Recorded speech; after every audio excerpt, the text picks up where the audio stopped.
Good morning, and welcome back to Coffee and Clergy. I'm Pastor Scott Pitch, and we're excited to have you here with us again. This is episode 3 of our series called Mission Spotlight, where we have a conversation with one of our mission partners, and we're very excited today to have two fine gentlemen here from Bethlehem Lutheran Church, so welcome.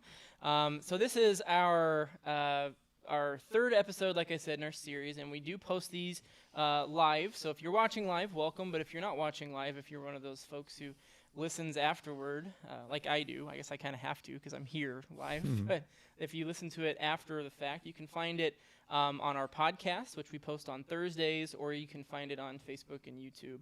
And you can find that podcast anywhere where you find your podcast. So we'd welcome you to find that. But we're excited to have anyone who's joining us join us as we have a good conversation today. And so today we have Pastor John Schmidtke and Reverend Dr. Gerard Bolling. So welcome. It's good to see you guys. I'm not going to call you that every time. Gerard and John. But I gotta give you congratulations for that recent achievement. Good job and congratulations. So let's start off with getting to know you. I think most people know me. Hopefully, if you've been on the podcast or if you're involved with King of Kings, I'm Pastor Scott Pitch. Good to see you guys. But let's hear from you. Who are you? Who are you? Who am I? I still think about that, That's a big right? question, right? My name is Gerard Bolling, born and raised in New York City, and now here in St. Louis serving at Bethlehem. I've been at Bethlehem for 5 years now, coming up in July as a pastor, but then 2 or 3 years beyond that on staff doing some other things. I have a family, so my wife, Lorenda, is a teacher at Word of Life Lutheran School. Okay. And then my 2 kiddos, Lincoln, he's 4 years old, and he's in preschool at Word of Life. And my daughter, Monroe, she's 2 years old, and she's at St. Lucas Early Child Care. And both of them are crazy kids that, love doing the random things that kids do. Things that I enjoy. I like languages a lot. I like reading and writing. I love podcasting and doing some creative things. And recently, I don't even know if you know this, John, I started growing bonsai trees. Did you know that? I recently started growing bonsai trees. I don't know why I decided to do it. Focus, Gerard, son. I don't know why. I just decided to do it. Mr. Miyagi. So I feel like I'm a bonsai guy now too. Wow, so I like that's one of that. the new things that I've picked up. That's certainly unique and quite a thing to enjoy. Yeah, thank you. Go ahead, John. That'll be the gift from the Bollings from now on. Oh, a Bowling bonsais. You get the if I bonsais. can keep growing them and not killing them, right? Not then I killing can grow them. somebody else one. Yeah. Oh, yeah. I'm John Schmidtke. I've been at Bethlehem since 1989. I have a wife, yes. I have 4 kids. 2 of them are in town. 2 of them are out of town. One of my sons who's out of town is a Lutheran school teacher in the Minneapolis area.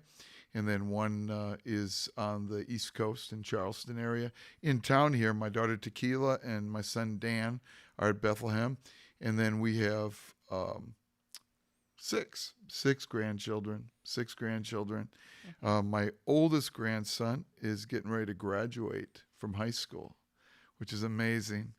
And then one of my grandsons is going to preschool, I think, here next year. That's at King the of Kings. word on the street from what That's I hear. what I heard. Yeah, Really exciting. Yeah, Asher, and we're just really grateful for that, that he's going to be in a good Christian preschool. Yeah. So I'm bivocational. I cut grass. I have a grass business that I've had for probably 15 plus years, and I enjoy sports too.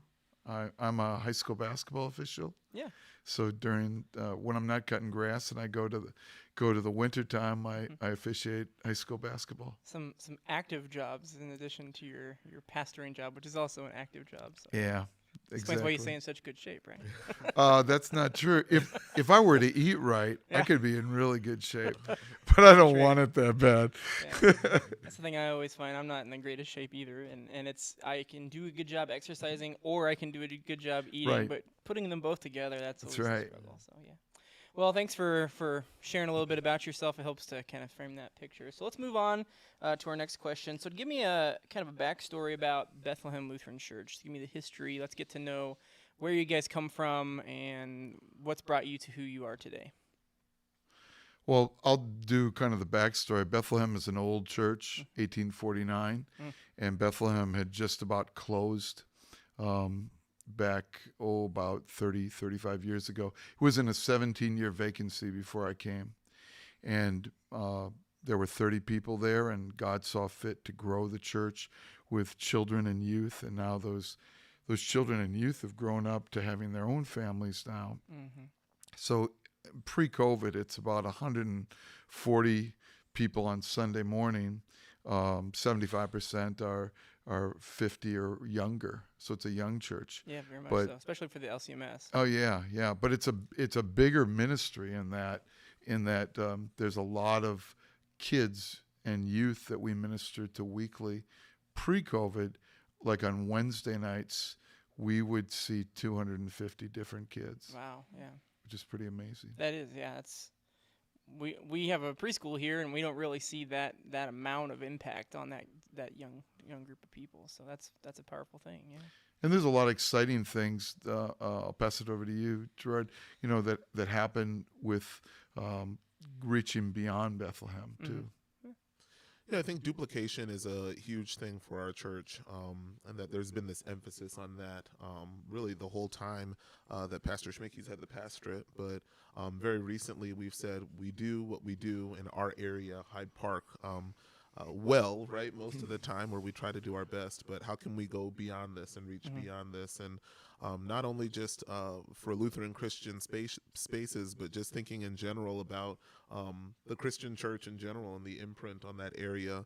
It's not strong. A lot of the further out county churches have people who have the economics to be able to drive out there and attend church and be involved in those bigger ministries, and non-denom churches, large churches. But people in the city and then close by in the county are kind of left out of that. So how can we reach those groups of people for Christ in an authentic way? Yeah, the church hasn't really infiltrated the culture. Not at all. And then even after the Mike Brown incident, you had churches that wanted to do something in Ferguson, and they'd come by with food, and they'd drop off a bunch of canned food. And then those churches would maybe do that for 2 or 3 weeks, and then they'd stop doing that. So what's an authentic connection with people, in those areas? What message does it send when the Christian church only shows up after an emergency or after a crisis, right? They're not there in the everyday, so it doesn't really touch their everyday lives. Yeah. And not only that, but are they there in the everyday crises that people have in their lives? Because the big crisis might not be the worst thing that ever happened to them. And so Bethlehem is really interested in showing up for those families and those people. We've been able to reach beyond ourselves with our EAC Ephrata Activity Center program, and the youth ministry that happens there, and the Good Family ministry that happens there as well. We'll dig into that in a minute. So so EAC, remember that acronym? People always come on the show and they share their acronyms and they share their things, and they one of the problems is Pastor Doug and I always use the theological terms, and we're like, wait a minute, what does it mean when we say blah? So I want to make sure and pause and talk to those later, but that's more of what we're doing today thing. I kind of want to focus on where you guys came from, and I think it's one of the most important identities that you guys have as a church that reformed itself. That's not a thing that happens very often, I think, especially in the Lutheran Church. Churches in the old inner cities of large cities tend to either adapt or die. Yeah. And that's kind of the history of a lot of LCMS churches. So you guys have a great story in that regard, in my opinion, that you have figured out how to adapt in a very healthy way to reflect the community that you live in. So I think another aspect of what Bethlehem is, and this can serve the wider church. I mean, it serves us, but it can serve the wider church if the wider church wants it. Mm-hmm. And that is, Bethlehem's a laboratory. Yeah. It really is. It's a laboratory in urban ministry. Lutherans haven't done well in the city. Most mainline churches haven't done well in the city. We could even add to that to say most big churches, both of all ethnicities, including African-American churches, they're African-American churches that most African-American churches are not even engaged in the places that we go in the city and the housing projects. And that's just fact. Yeah. And so we want to be a laboratory for others, for whoever will listen, about what things what things God will use. And God, there's some things that we've done that we tried that didn't work, and there's some things that have worked. There's some things that worked for a season, and then, and that's really more of what it is. It's that continual movement of understanding in areas of how are you going to reach kids, how are you going to reach families, what implications does that have toward some of the consistent long-term pieces of the church life, as far as worship, as far as fellowship, even as far as things like music and Bible study. Let me just jump into the music piece. So COVID was a time when we shifted musically. Yeah. We shifted musically in COVID. Our music went from, we're sort of a blend now. Prior to COVID, we were mainly more African-American gospel. And now we're sort of a blend of Christian contemporary and African-American gospel. That's where Pastor Bolling's generation and my kids, that's where that generation is at now today. Yeah. And so being open to being in that laboratory, and then for whoever will listen, we had a pastor down here from Wisconsin 3 weeks ago who just came down. He and his wife came down. They decided to have a vacation weekend, but they really came for like 4 days to spend with us and pick our brains. And they went back really excited and with some new ideas. Yeah. And, the last piece that I think is really exciting about that is really Pastor Bolling's context, in that we need professors, we need pastors, we need everybody. But he's this guy who has got one foot in professor world and another foot in pastor world, and congregation world, rather. Congregation world changes so much and so fast that 4 months later, 6 months later, as you know, it's different. And so I'm excited for the students at Concordia Austin, and and the university world traditionally does not. It does the exact opposite. It kind of is rooted in its ideals and its culture. Yeah. So I think that's really cutting edge. You should tell what's that like? Oh, yeah. So I'm also a professor at Concordia University in Texas in the leadership and theology departments. I work in the online modality there and develop some programming with them as well. And one of the cool things about higher education right now is that higher education, they're understanding that we need to prepare students to serve a diverse church and world, right? So how do we do that? And we want to be able to prepare our leaders in such a way that they know they not only get out there and they get excited about what they do and get after it, but that they can last over time because they have the tools to work where they're supposed to work, right?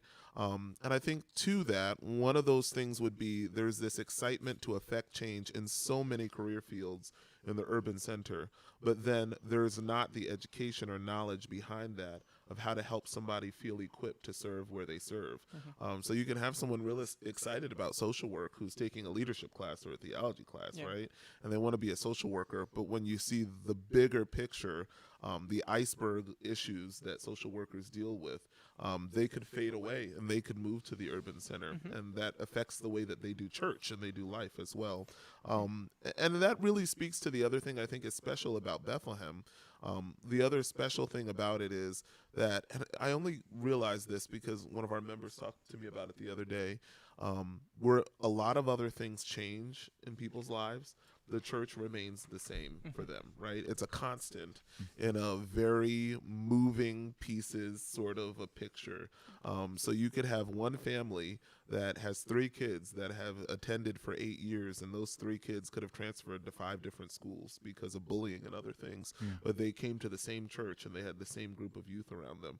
There's something powerful about that, right? Yes. And so transmitting that to people who will serve in the urban center of how can you remain a constant in lives that have so many changes all the time. I think that that's important as well. Yeah, so we kind of talked about you guys' sort of focus and energy and what ministries you're implying or applying, but let me ask this question. Do you guys have kind of a central purpose statement or mission statement that you guys follow or try to devote yourself to?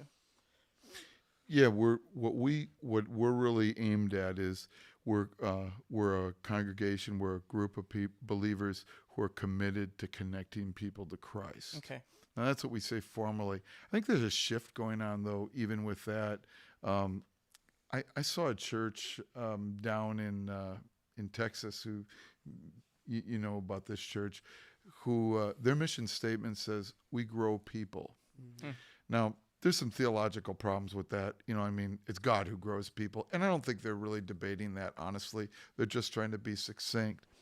But I think that's the place of really where we are, is to help people develop who they can be in Christ. Yeah. That is so, so vital. And with us, it's like you were saying, Gerard, it's very holistic. Mm-hmm. It's spiritually, most definitely, but then it's also their life. How do they face their life? In the traditional sense, it's got me thinking about the kind of model of discipleship, right? Is that idea of growing the Christian person to imitate Christ. That's the formal way of putting it. I like the simple words, how do we help people to grow into the people they should be, God made them to be. And the way we're meant to be is like Christ, even though we fail at that because of our sins. So but it takes a process, and we call it process discipleship in fancy terms, but it really is where the rubber meets the road of the Christian life. We read the scriptures, we receive the blessings of sacraments, and we receive forgiveness of sins, but how does that change anything about what we do on Monday? And if it doesn't change anything, then bringing people to Christ really it's nice and it's good, but if it doesn't change the heart, what is it for? What are we doing? Well, I think that's why our branding sort of by accident on purpose has been BLC family, Bethlehem Lutheran Church family. Mm-hmm. I think that people who attend our church think of it as a family, not replacing their regular family, right? I mean, you've got your family that you've grown up with and biological and everything else, but on some level, the spiritual connection is more important than the biological connection, right? The blood connection is there, but when you're all connected through the word and connected by what Christ has done for us, it's different. And you see people, and I think it's one of the most exciting things for me about ministry at Bethlehem, you see people who are connected to one another in different ways that Pastor Schmidtke and I don't even know, and they remain connected over time because they love each other and they take care of each other, and they realize that being a part of the church is bigger than Sunday morning, and it's bigger than a good worship experience or anything else, that it's a day-to-day, week-to-week, year-to-year kind of relationship. Yeah, well, that's a noble purpose. If that's what your church is here to do and what your family is here to do, I think that's a good purpose. So let's move on to this question. How did you guys, this might be a question more for John, since I'm sure it was before your time at Bethlehem, but how did you get connected to King of Kings? What was the story behind that connection? How long ago was it? That kind of thing.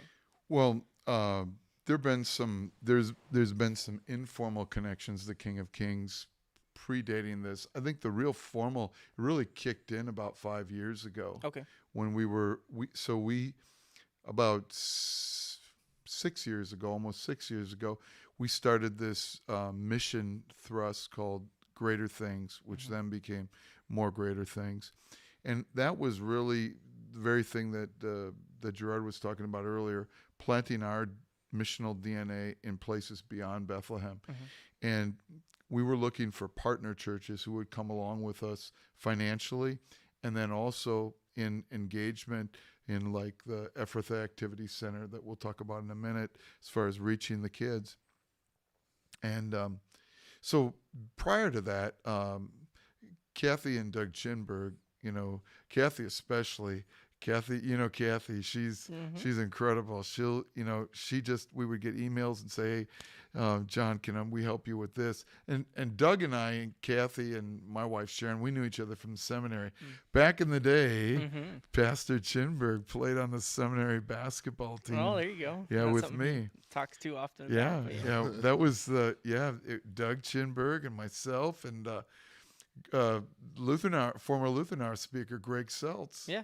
See, now I need to go back to the seminary and look at those pictures. Oh, that are up no, on the don't wall look in at the those basketball gym pictures. and find all these guys. It was back with the Bay City Rollers, Yeah. feathered hair look. Was it in and the short shorts day? That's the real the question. short? Oh yeah, sure. Well, Doug was always in good shape. He could do that, and me, that high on the thigh stuff didn't work really well.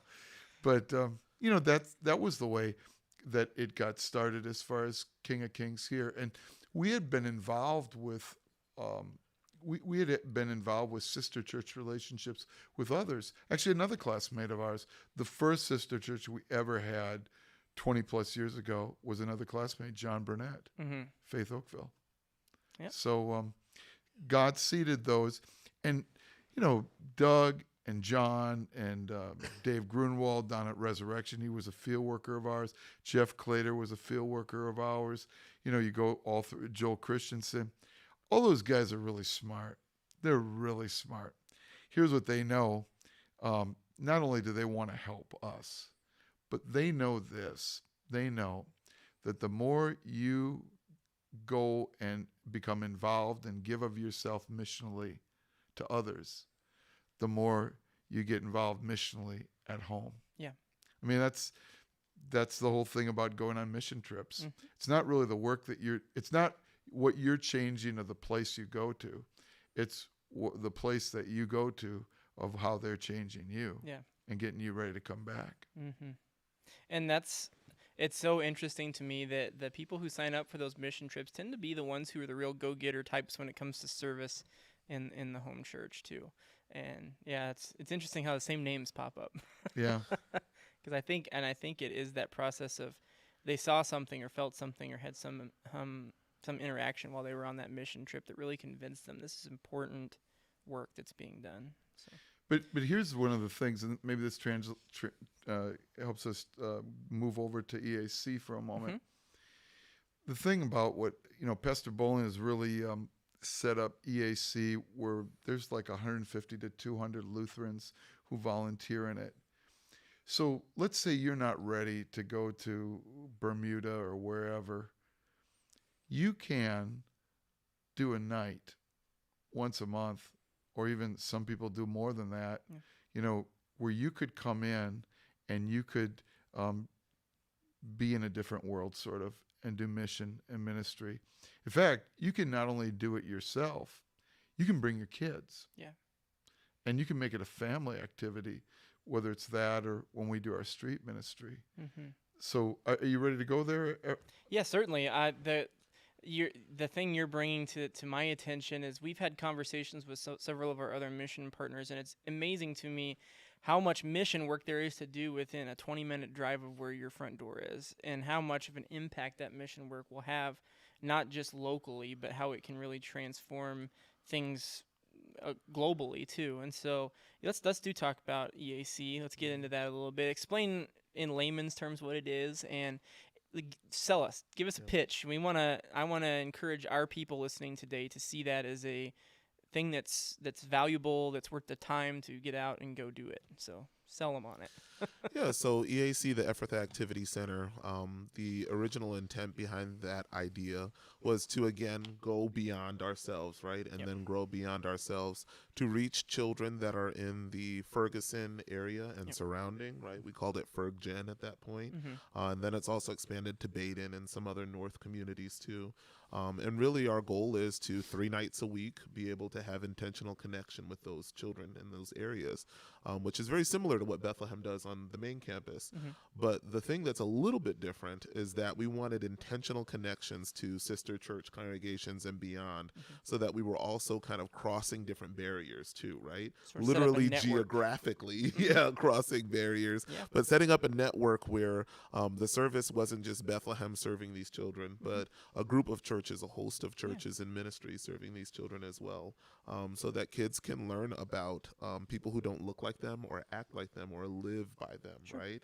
And then vice versa. And all these things begin to disarm people as they do ministry and they interact with the children in a different world. I like how you said that, to know that 20 minutes from here, this is how it goes, or these are the rules of this or that, or this is what the community looks like, right? And being taught by the kids as you teach the kids.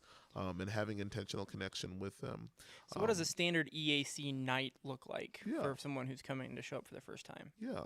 So there are walking campuses, but then there's also van campuses. So kids would show up about 4:30, and then for the van campuses between 4:30, 5:36, right? Okay. They'd show up and they'd be able to get something to eat each night, and then they'd do some gym time together. And then they gather together for prayer and Bible study and what we would call highs and lows. So highs and lows are what's going well in life, what's not going so well.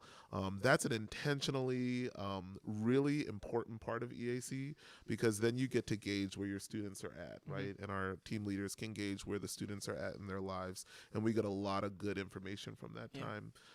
Then after that, we have a sister church that will come and host the night, and they can do anything. We have sister churches that have set up mini carnivals, right? And then each station is about, a different Bible story or a Bible section.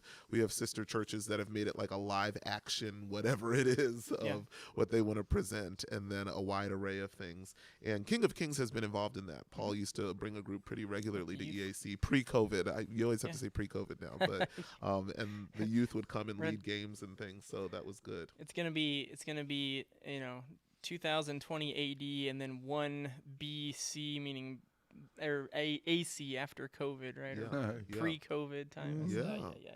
And then, that's a visible, tangible way to serve. We have churches that serve in that way, like John said, once a month or once a season, right? But then we have churches that serve every single week as well, or once every 2 weeks. It just depends on the frequency in which people want to go. But then we have hidden service opportunities in EAC as well. And one thing that King of Kings does in a way that they serve EAC every week by accident is all of the games that we play at EAC, like Monopoly and Bop It and those other games.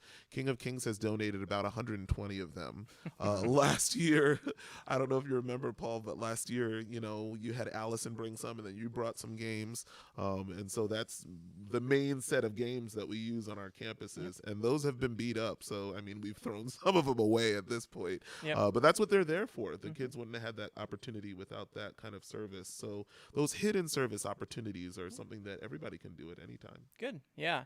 So that's a very practical way to have a meaningful impact. And you do it 3 times a week, but that doesn't mean if you sign up for it, you have to devote 3 nights a week to. That's quite a commitment. But, like you said, once a month or more is a way to really have a lasting and meaningful impact on some kids that have some highs and some lows, surely, to share. Because I don't know what they are, but I do imagine that, like you said, you get some good information on ways you can minister to the community based off of what the kids of the community are sharing in that moment. So, Most people in communities outside of Ferguson and Jennings and North St. Louis, they really want to know and they really want to help. Yeah. That's what we've always found, but it was trying to find that connecting piece. How can I do it? I don't feel comfortable going in on my own. Yeah. And while I know it takes money and I'm willing to support with money, I don't want to do just money. And while I know prayer is important, I don't want to only do prayer. I think people have found as they've come in, they've been able to really sample and understand life in a different world, a world different than theirs. And I think the conversations that happen among people who come in from King of Kings or Messiah or Zion Harvester or wherever they're coming from, I think the conversations that people have coming out of it are really healthy and are really useful. Because it's one thing then when you're talking with people, like when you see, something happen again in the area that you minister to, it's one thing to watch it on the news and to say, well, this is what I think. It's a different thing to say, well, I've been there, and what you're hearing isn't always really what it is. Yeah. And I think even beyond that, there's this learning that happens when you come to EAC. And I'll just use King of Kings as an example. I remember probably the first or second time that Paul had come, with the group. He said, well, what are other ways we can help? And I think that question came from the youth group that came saying, well, what can we do? What other things can we do? Because you're learning about so many situations the kids are in, right? And you want to help them out of these situations. But then you also realize there's a helplessness to that because there's so much and there's, so little that you can do as a resource. But the best thing that you could do is show up, right? Because you become, again, another constant in their life where there are so many other moving pieces. So if you can show up as a constant, then you can go the distance with them, which does them better almost, right? Than providing a one-time this or that for them, or having a way out in this way or that way. Also, just the connections that are made to kids that people wouldn't even think about. Our kids have been connected to people they hear about on the news, of high school students that do really great things in sports that they hear about in different school districts that have come to serve at EAC. And they think that's cool when they get to see those people because they never normally would. And other things like that happen naturally when you come to the EAC program. And the kids, most of all, get to see what it means for people to live out their faith rather than to just talk about it. Because they can hear us talk about it all day long. But if you don't live it out, then they're like, you don't really match what you say. If we match what we say, we go more distance with them too. All right. Let's not miss the obvious too, because it's too easy to miss. So there are some entities in the metro area who've done an excellent job with food distributions, through the pandemic. Just an excellent job. Urban League and Better Family Life, and man, just tremendous things. But I still believe in the Holy Ghost, the Holy Christian Church. And what I mean by that is the obvious. I still believe that in the midst of all the good things that I'm trying to do for somebody's life, I still believe in the greatest thing that I can give them, and that's the gospel. And I still believe that the Holy Spirit will change their life, and that even if their material life doesn't change in huge ways, what God, the Holy Spirit, plants in them through people coming in, other Lutheran Christians who love them coming in, every night there's Christ. I believe that's equipping them and readying them for salvation, and you see it too in those unfortunate moments that happen in urban areas where there's lots of violence. When there's a funeral, or when there's someone sick, or when there's someone hurt, or I had this just the other day. I had someone who's come to a small group, doesn't go to our church, but comes to a small group on Zoom, who's going through some marriage problems and left the house even. Who'd she talk to? Who'd she want to come back to? She came back to the people who had been kept bringing Jesus to her because they believe that. And that's the Spirit working. So we have the number one track to helping people. We can't ever forget that. Yeah, you don't just feed their bellies or help them through mental and emotional things. You give them the peace which passes all understanding, and there's nothing else can compare to that, right?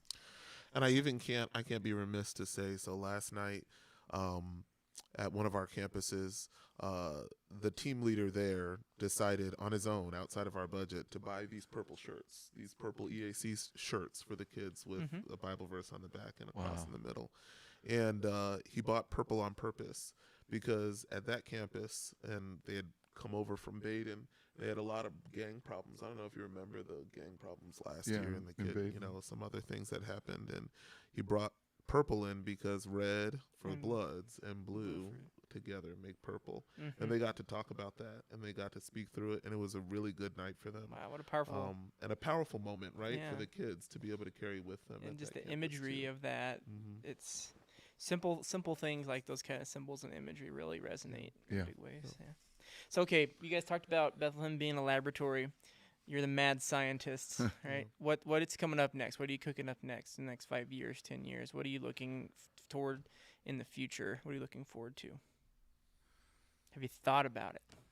Well, I'd say this. So I want to keep doing more equipping. Mm. See, locally, I want to keep going with the Greater Things movement, Yep. and we're coming to the end of a 3-year cycle. Even more greater things. Even more. There, I think you just gave it to us. Thank you. Yeah. But I mean, I want to keep going at it. So the first time when we did Greater Things, we didn't have really the participation that we had as far as the sister churches. This time we do. Yeah. Why can't that be more?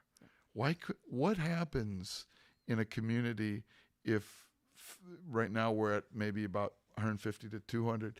What if 300 to 400 Lutheran Christians, and I don't say Lutheran because that's who we are. Mm-hmm. What if 300 to 400 Lutheran Christians start coming in to, that's an army. Yeah. It's a mighty army. And, you know, and maybe beyond just 2 campuses. This summer we're taking a step into doing 3 summer campuses. Yeah. But it's going to take, you know, people, and it's going to take resources, and it's going to take another 3-year commitment. Yep. And the second thing I just want to say is, why can't it happen elsewhere? Mm-hmm. Why can't there are the church, not just Lutherans, the church at large is dying in urban communities nationally. Now it won't look the same, but the same concepts still work. Same core truth. Same core truth work. Yep. And so I vision that. And, you know, especially as we go nationally, if we could do that, you know, this pastor who came down from Wisconsin, you know, why couldn't Lutherans lead that? Mm-hmm. Why are we waiting for somebody else? Yeah. Yeah. I think as I think about how far we've come, there was a while ago that Pastor Schmidtke preached a sermon. You preached about pictures, that you should look back at old pictures, that you should keep old pictures and look back at how far you've come, right, by looking at those. And the other day was scrolling through my phone, as everyone does, and I scroll through these older pictures of our very first Greater Things, where I was still a seminary student, and I was being developed as a leader, right? And we had just a few kids at, you know, St. Matthew, and that was the start. That was Greater Things, you know, a few kids. I want to say the first night was like 7 kids. If we would have said, let's give up on this after the first night, and we're done after 7 kids, and I'm a seminary student, I go someplace else, there's not this whole movement of all these churches and all these people and volunteers that God magnifies. Yep. And, you know, every Greater Thing, something bigger happens. There's more of a superlative that occurs, right? That Yep. God grows more people and more team leaders, as we call them. And That's why you didn't call it great things. You called it greater things. yeah, it gets greater and greater. I mean, the thing that happens is this big buildup with not only the people we reach, but the leaders that we get to cultivate too, right? And this hope that people get to see that's always been there, but it's just lifted up higher and higher. I have to over time. apologize to our people watching. Pastors love wordplay, so this is all kinds of good stuff. Yeah. I love those little, Yeah. you know, little twists on words. So Yeah. Oh, well, okay. Those are. Can were we some great follow up things. with Go one ahead. other thing there? And that's what's happening right now in this podcast. Yep. So how long have you guys done podcasts? 8 months now, maybe a year. Yeah, I guess it has been a year. Yeah. Okay. Timeless. So the Yeah. reason, I mean, this is one of the good byproducts of COVID. Mm-hmm. I mean, it's forced everyone. Now, Gerard's generation, the generation of my kids, you all been into the podcast thing for some years. You too.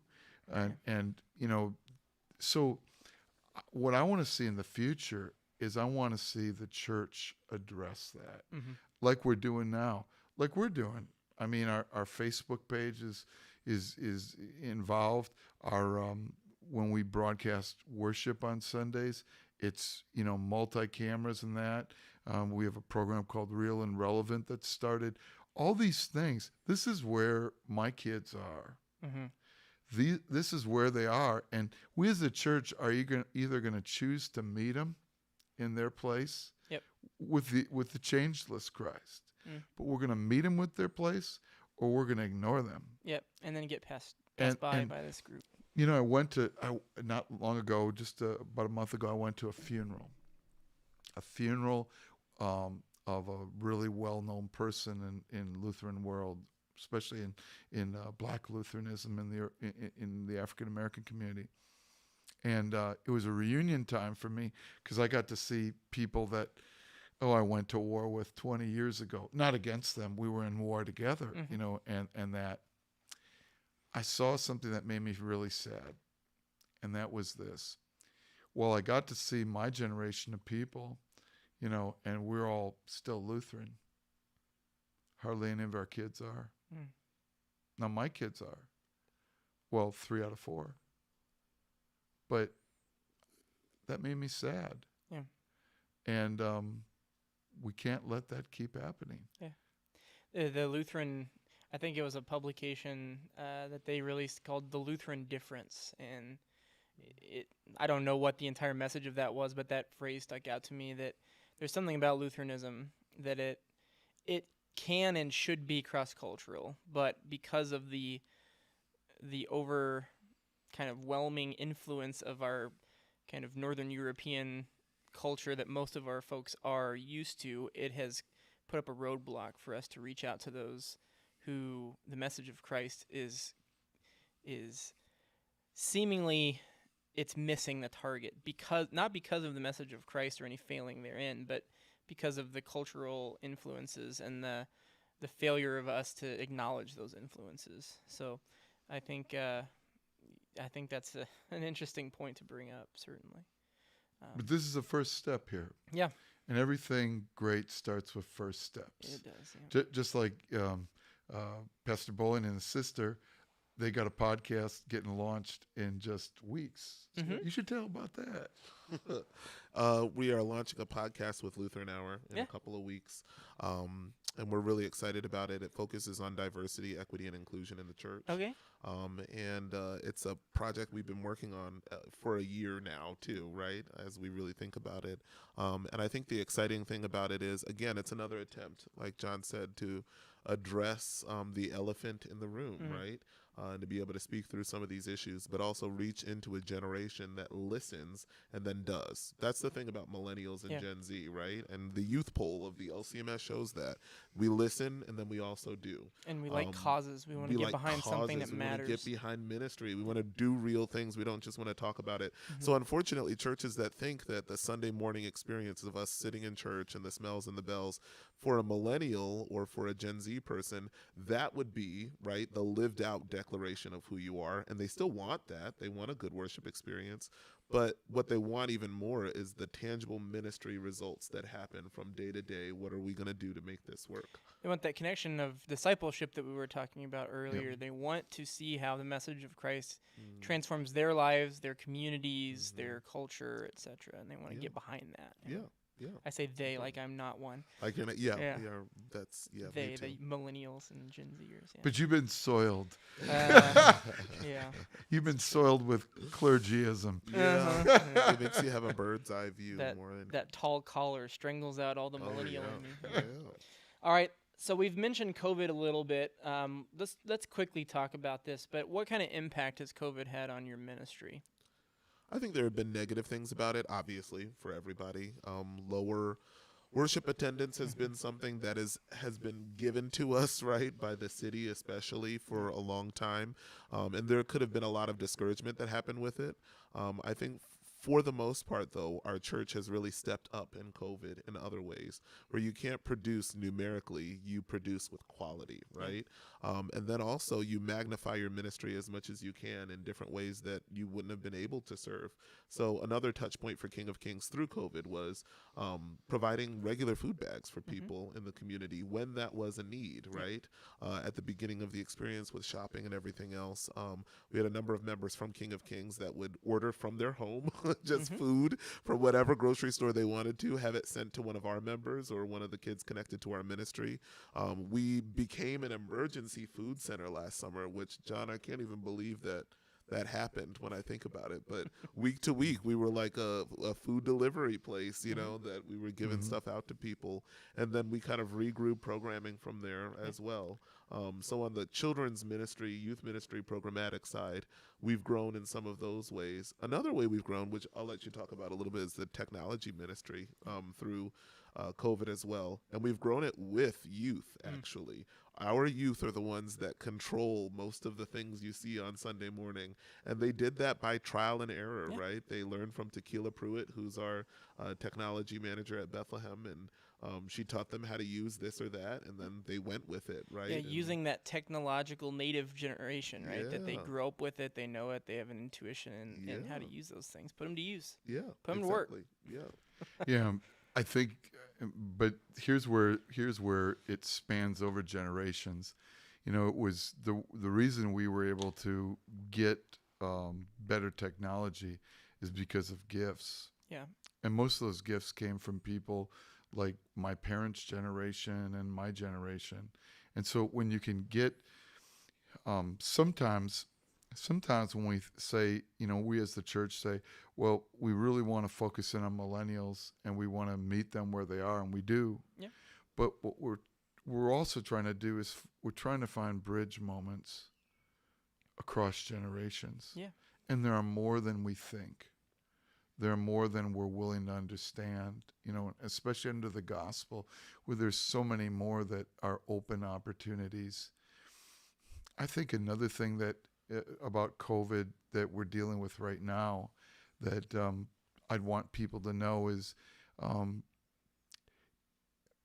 even as we come out of COVID, in every context is different, and our context has some complications to it. And I'll give you an example of it. Many suburban Lutheran churches, predominantly Caucasian. Well, let me do it this way. At King of Kings, what would you say the percentage is of people who have been vaccinated or in the process? Probably 75% plus, maybe. Yeah. Well, and not including children, so Yeah. it depends. Let's If you're say talking about adults. Sunday morning Adults. in the pews, I would say probably 75, 80%, yeah. What would you say the people in your mission, in the community here, what's the percentage of them? In Chesterfield area, probably, I wouldn't honestly know. I think we have a lot of good health stuff here, so I'd say probably about the same. About the same, yeah. Which is what I would say, Yeah. what I would guess. In our place, we're dealing with, what would you say among, I would say that in our church percentage first? wise, Percentage-wise in our church first, probably just about 20% who have been who vaccinated. have been. There's some people who are concerned about the vaccine Mm-hmm. for a variety of different reasons. Yeah. Okay? The bigger thing is, to me, who are the people who are our next 50 people who are going to come through the door? Mm-hmm. Probably 80 to 90% of them are not vaccinated or are not getting vaccinated. Yeah. There's the hesitancy. And, you know, people can debate and say, oh, well, that doesn't make sense and this and that. But at the end of the day, it is what it is. It's a reality. And when you're focused to say, I want to bring the gospel to people. And so that brings challenges as far as figuring out how do we bring the gospel in a Sunday worship sense, and how do we do it in a safe way? And is there risk? There's always risk Mm-hmm. to anything. And then there's people kind of like in our community balancing to say, well, you know, it's risky if you don't get the vaccination, someone would say, yeah. And they would say, yeah, but it was risky on my street last night, Mm-hmm. you know, when they started shooting. And just like there's nothing I can do about the COVID, well, there is something you can do vaccination-wise, but there's nothing I can do about the guns, you know? And I'm not sure about the COVID. You know, the hard thing about the COVID vaccine, I mean, I believe in the science. I mean, I think it's safe. I do. But one thing that nobody can debate is we haven't seen 10 years from now. And so it's hard. That's all I want to say, no matter which side you come from. Yeah. I guess I also want to add to it that for anybody who's listening who's confused, that it's not an anti-science thing Yeah, for Bethlehem. no. I think the hesitancy, the 20%, comes from the African American experience, which is primarily what our church is, African American, where there is a distrust of vaccinations and immunizations because of things like the Tuskegee experiment that happened, and some other things with gynecological research and things like that. There's not a huge sense of trust for Institutional. doctors will take care of me more or less, or medical systems will take care of me, but they're trying this out on me, to be a guinea pig. So I think that there's a little bit of understanding that has to come from that 20% number, that it's not nobody cares about COVID or anything like that. It's just a little bit of a historical piece. I think also to that, I had a conversation recently with an unvaccinated member, and like John said, she was like, well, I remember, a couple years ago rolling out of a moving car from my abusive husband, with my baby in my hand down the highway. That was risky. So COVID is not the worst thing to happen to that individual in their experience. So they say to themselves, well, I would rather just wear a mask and move forward. But that doesn't stop that person from being engaged in ministry and taking that risk. So I think that that's the important highlight, is as long as people are willing to be safe and still wear masks and things like that as they engage in ministry, even if they're unvaccinated, then there's no real problem with that. That's very enlightening to me. I had no idea or perception of that kind of mentality in that community. So that's very interesting. So.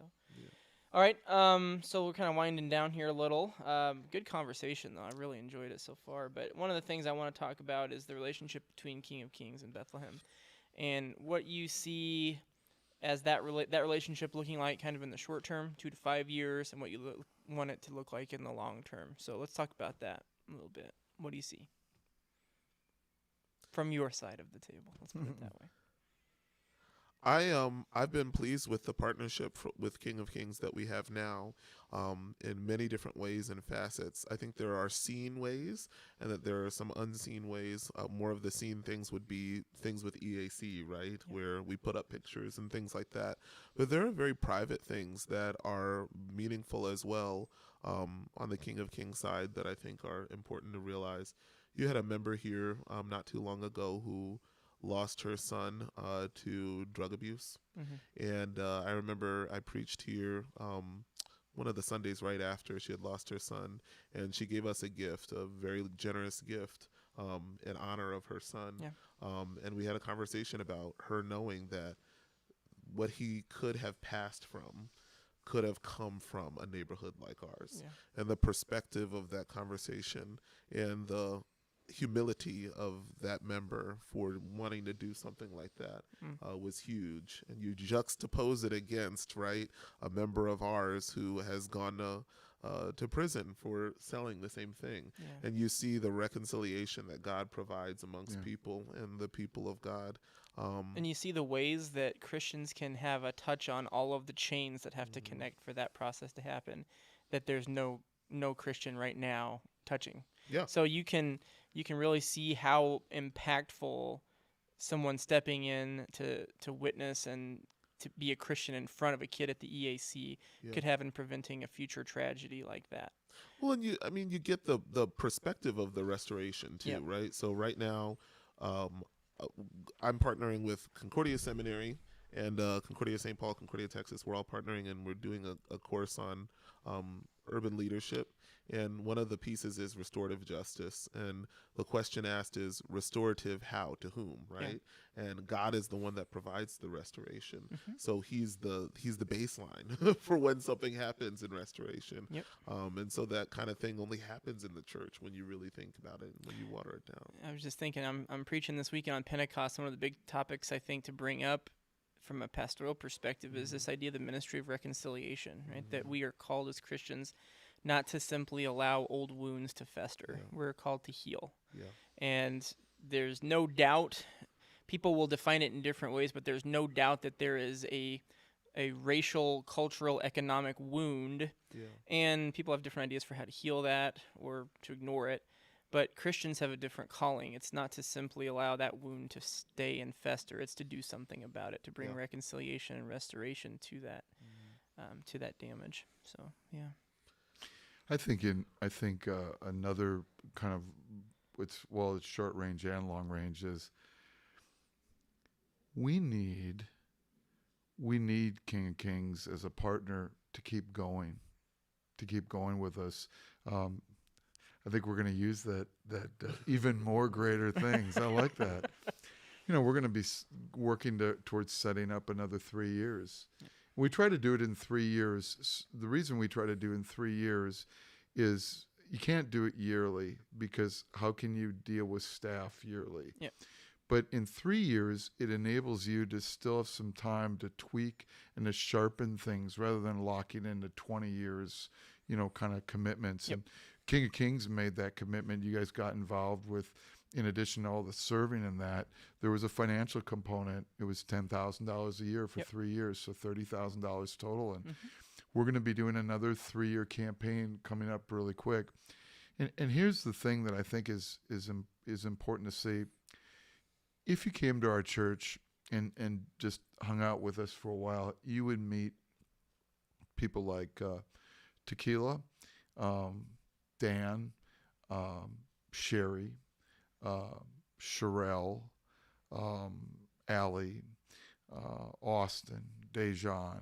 I could go down. I could probably go about 20 people deep in their 20s and 30s. And as Dennis Roser, pastor up from Wisconsin who came down, said, he said to me, man, you got a whole bunch of 20s, 30s who are active and serving and they're strong and all that. We do. Tequila was 9 years old, 8 years old when I came. No, younger than that, 6 years old. Sherelle was like 7 years old. So the church grew. Yeah. The church helped them grow into the ways that they are now from where they were. And in many cases, people didn't have supportive families at home. Now families are better today, but back then they didn't. We didn't get into the situation that we got into in urban churches overnight, and we're not going to get out of it overnight. It's going to take a long term. But if you don't start today and if you don't continue, and the thing that's exciting to me is if you're interested in seeing it, the evidence is all there. We can show you the evidence. We can show you the people. We can show you the engagement and all those things. And if it can happen in our place, the thing that I didn't have in 1989 among Lutheran churches that we want to be today, I didn't have the place that I could look to and say, that's what we're trying to get to. I had to look outside of Lutheranism for it. Why can't we be that? Yeah. And sometimes it's not just instruction.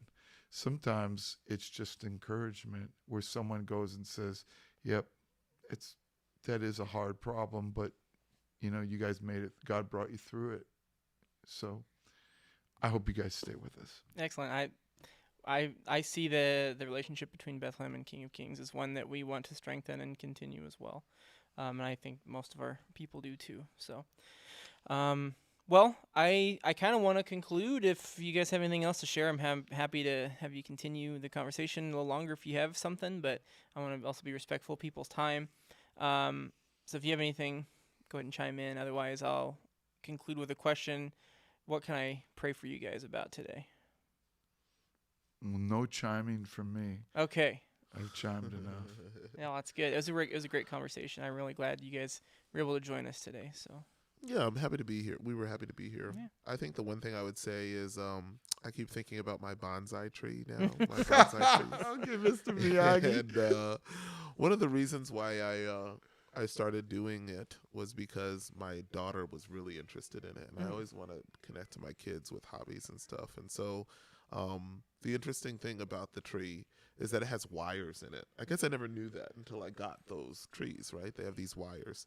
And those wires are to train the tree of what to do and how to grow and the directionality you want the tree to grow in. And every few years you unloose those wires and then you rework them for the new directionality that you want the tree to go in. And you have to do this strategically at certain points in time for the directions you want the tree to grow in. And I would just encourage those who are listening to apply it to our ministry, the directionality that we're going in of being able to be a blueprint and being able to provide a lot of relief to the people of God in centers like this, there's a very specific intersection of time that we're in right now to be able to make that directionality go the way it needs to go. So the urgency is there for now because of the way all the people have gathered together. Tequila and others that you mentioned, and other youth, honestly, are Gen Z youth who are just starting to pop into high school or pop beyond high school, the way that they're going, right? And the way all this can work together. It's very particular, and I think it's a God thing. I know it's a God thing, and I think that the continuation of this ministry depends on how we rewire it, right? So that we can keep going into perpetuity. So. Bonsai tree seems like one of those hobbies that will bring a lot of good sermon illustrations. So I'm feel kind like of it's, you know, I haven't told a lot of people about it because I wanted to make sure I didn't kill it first. So I got 2 of them. One of them is doing better than the other. Oh, none of them made it. But, you know, there's a lot to it. I mean, and even with the clippings of bonsai, my daughter wants to plant the clipping. So when you plant the clipping, that's when the new one grows, right? So, I didn't know that. I think it's important. Learn all to kinds of think stuff through that. on coffee and clergy. Yeah, exactly. Well, all right, let's close in a prayer and we'll get going. God, I give you thanks this day for all those servants across our entire world that are on work for the mission of the church, whether it be internationally or very locally. We give you thanks for the calling of the Holy Spirit to make disciples. And we see what a great example Bethlehem is at creating disciples in areas where the culture does not exactly lead people to discipleship in Christ. And so I give you thanks for Pastor John and for Pastor Bolling. I give you thanks for both of these men and the zeal with which they do ministry, the heart that you've given them to serve people in areas where there is very real hurt, very real struggle, and where your gospel message can ring out all the brighter. I give thanks, O God, for this conversation we've had today, and pray that it would touch the hearts and the minds of those who are listening today to feel the conviction to continue our relationship with Bethlehem and to move to be supporters of their ministry, and also to become people on a mission from God here at King of Kings. Be with us, O Lord. Keep us safe. Keep us oriented on your will and not our own. We pray this all in Jesus' name. Amen. Amen. Thanks, and have a great day in the Lord, and we'll see you next time.